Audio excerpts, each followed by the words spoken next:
दोस्तों, मेरा नाम है कुमकुम बिनवाल। दिल्ली में एमसीडी चुनाव के वोटिंग पूरी हो चुकी है और अब वक्त आ गया है दिल्ली में किसकी बनेगी सरकार, इसका एग्जिट पोल आपके सामने रखने का। दोस्तों, गुजरात और हिमाचल चुनाव के शोर के बीच बहुत ही कम लोगों की नजर पड़ी दिल्ली पर, जहां एमसीडी चुनाव हुए।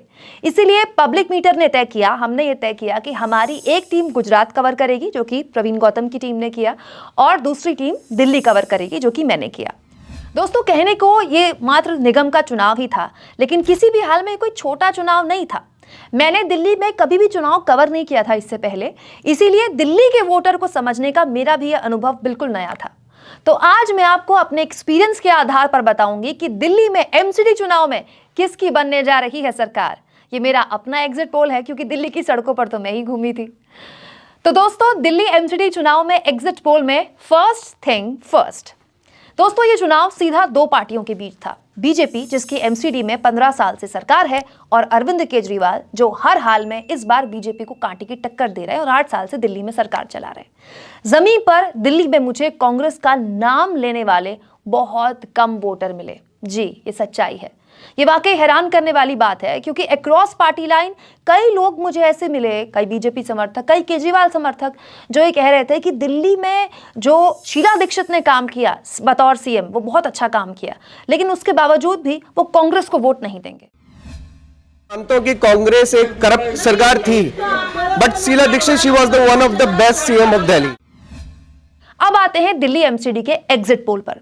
तो दोस्तों, 100 बात की एक बात, दिल्ली की सड़कों, गली मोहल्लों में घूमकर मैंने पाया कि वाकई में दिल्ली में साफ सफाई, नाले और सीवरेज बहुत बड़ा मुद्दा है।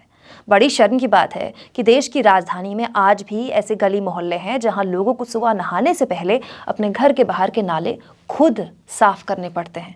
इसके लिए लोग बिना शर्त एमसीडी को जिम्मेदार मानते हैं। क्यों? क्योंकि आप 15 साल से वहां सरकार चला रहे हैं भाई। दिल्ली के बड़े बड़े कूड़े के पहाड़ छोड़िए, यहाँ तो हर मोहल्ले में, जो पुराने मोहल्ले हैं दिल्ली के, आप जाएंगे, जो पॉश मोहल्ले नहीं है, आपको कोई ना कोई सड़ा गला एक नाला मिल जाएगा जो सालों से वहाँ बीमारियाँ फैला रहा है और मुश्किल से वहाँ सफाई होती है। और इसके लिए जाहिर तौर पर, जैसा कि मैंने कहा, लोग बीजेपी को दोषी मानते हैं। बीजेपी के साथ दिक्कत ये हो गई इस चुनाव में कि वो सरकार में रहते हुए चुनाव लड़ रही है। एमसीडी में तो उसी की सरकार है। वो केजरीवाल को कितना भी कोसे, केजरीवाल का कितना भी विरोध करे, केजरीवाल की कई चीज़ों पर आलोचना करे, लेकिन जब आप किसी निगम में 15 साल से काबिज हैं तो आप दूसरों से सवाल नहीं कर पाएंगे। सवालों के जवाब आपको देने ही होंगे। ये बीजेपी की इस चुनाव में बड़ी कमजोरी रही, जो कि मैंने आपको बताया। इसके बनस्पत केजरीवाल ने पिछले 8 साल में दिल्ली में एक बहुत ही मजबूत वोट बैंक तैयार कर लिया है, बहुत मजबूत।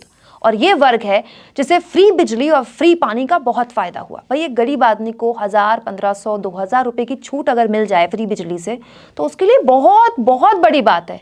इस वर्ग में गौर करने वाली बात यह कि लोगों को लगता है गरीब तबका है, नहीं, मिडिल क्लास का भी एक बहुत बड़ा हिस्सा है। खास तौर पर सरकारी बसों में महिलाओं के मुफ्त सफर ने केजरीवाल को दिल्ली की महिलाओं में सबसे फेवरेट बनाया है। केजरीवाल पसंद है भाई। हमें सुविधा मिल रहा तो हमें पसंद क्यों नहीं है? क्या क्या सुविधा मिली? बस से आना जाना किराया तो नहीं लगता है ना। लेडीज लोग के लिए सबसे ज्यादा फ्री बस यही है, सबसे बड़ी है, क्योंकि 10 रुपये हम बचता है ना, रोज की 10 रुपये बचती है। अब ये लोग नहीं सोचते, आते जाते हैं, मगर ये सोचते थोड़ी है। बोलते क्या किया केजरीवाल? कुछ नहीं किया भाई, बहुत कुछ कर रहा है। लोग को नहीं दिख रहा है, अपने आप को दिख रहा है। जेंट्स को तो दिखेगा भाई, हमें किराया लग रहा है, लेडीज को तो मुफ्त है। एमसीडी में भी केजरीवाल है। अच्छा जी, चाहिए, केजरीवाल आना चाहिए। हाँ जी। क्या अच्छा लगता है केजरीवाल में? केजरीवाल का मतलब बच्चों की पढ़ाई जो हो रही है वो भी अच्छी हो रही है, और हर एक चीज़ की सुविधा बच्चों को मिल रही है। बहुत कुछ कर रखे हैं, बिजली फ्री है, पानी फ्री है, बस का किराया फ्री है, बहुत कुछ फ्री है। दोस्तों, आप माने या ना माने, जैसे गुजरात में चुनाव कोई भी होता है, मुद्दा कौन होते हैं? नरेंद्र मोदी।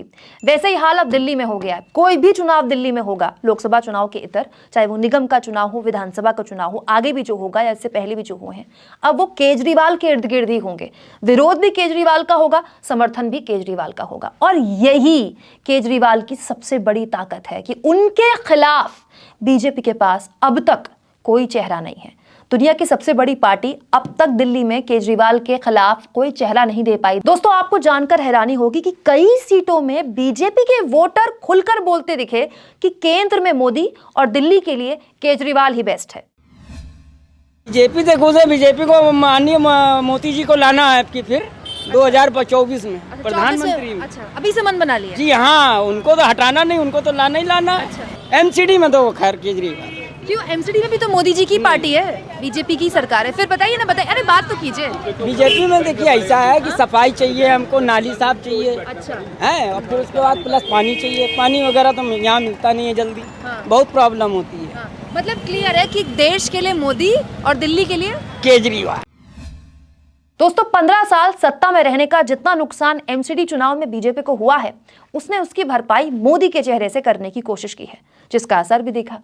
मोदी के नाम पर ऐसे कई लोग मुझे मिले जो तमाम शिकायतों के बाद भी वोट तो बीजेपी को ही देंगे। क्यों?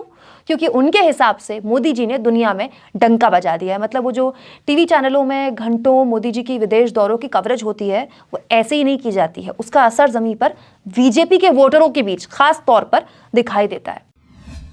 क्या अच्छा लगता है बीजेपी में? बीजेपी में बहुत कुछ कूटनीतियाँ बदलाव हुए। कूटनीति बदलाव? कौन से कूटनीति बदलाव? विदेशी रणनीति भी बढ़िया रही है उनकी, और भी बहुत से सारे। किसकी विदेशी रणनीति? मोदी जी की। मोदी जी की। तो मोदी जी की विदेशी रणनीति पे आप एमसीडी में वोट देंगे? वोट तो चलेंगे, भाई है, परिवार है, अच्छा, तो वोट तो वहीं जाएगा ही। मोदी जी की कौन सी विदेशी रणनीति अच्छी लगी? सारी लगी मुझे तो। जैसे एक तो अभी दौरा हुआ था यूक्रेन का, वो भी बढ़िया था उनका। यूक्रेन गए पीएम? कई कब? बार हुई है, आपने देखा होगा। अच्छा, यूक्रेन होया ये मोदी जी? अच्छा, कहाँ से पता चला आपको यूक्रेन गए? मैं तो न्यूज टीवी पे ही देखता हूँ। अच्छा, टीवी वालों ने दिखाया। और क्या। और जो मोदी जी इस टाइम छाए हुए हैं, तो कुछ न कुछ मोदी जी में है। जैसे अभी बाली G20 हुआ बाली में, तो देखो मोदी दिखाई दे रहे थे। अच्छा, नहीं दे रहे थे? आपने देखा होगा, तो यही अच्छा है। तो दोस्तों तमाम विश्लेषणों के बीच एमसीडी चुनाव का मेरा आकलन, मेरा एग्जिट पोल कहता है कि बीजेपी को इस बार दिल्ली के एमसीडी चुनाव में केजरीवाल ने बहुत ही जबरदस्त टक्कर दी है, बहुत जबरदस्त। और भारी उलटफेर भी हो जाए तो बिल्कुल भी हैरान मत होइएगा। क्यों? क्योंकि दिल्ली के निगम चुनाव में बीजेपी के खिलाफ लोगों में वाकई बदलाव का पूरा मन लोगों ने बनाकर वोट दिया है। तो एमसीडी में केजरीवाल सरकार आ सकती है, बिल्कुल आ सकती है। आप इस मुद्दे पर क्या सोचते हैं? कमेंट बॉक्स पर अपनी राय जरूर दें और चैनल को भी सब्सक्राइब करें।